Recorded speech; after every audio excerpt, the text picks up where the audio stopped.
સયાજીગંજ વિસ્તારમાં ઓફિસ ખોલી લુભામણી સ્કીમો મૂકીને ઠગાઈ કરવાના ગુનામાં વોન્ટેડ કંપનીના ચેરમેનને ક્રાઇમ બ્રાન્ચે 23 વર્ષ બાદ ઝડપી પાડ્યો છે।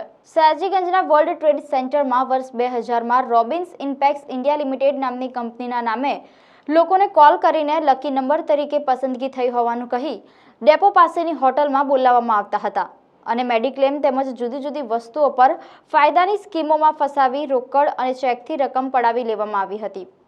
ઉપરોક્ત બનાવમાં કંપનીના ચેરમેન ઓમપ્રકાશ પંજાબીએ 1800 જેટલા લોકો પાસે લાખો રૂપિયા પડાવીને ઉઠમણું કર્યું હોવાની વિગતો ખુલી હતી, જેથી વર્ષ 2001માં તેની સામે સયાજીગંજ પોલીસ સ્ટેશનમાં ગુનો નોંધાયો હતો।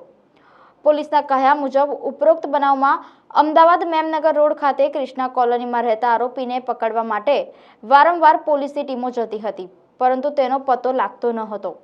આખરે તે હાલમાં જ્યાં રહેતો હતો તેની માહિતી મળતા પેરોલ ફ્લો સ્ક્વોડના પીએસઆઈ એનજી જાડેજા અને ટીમે વોચ રાખી ઓમપ્રકાશ કાશ્મીરી લાલ પંજાબીને ઝડપી પાડ્યો છે।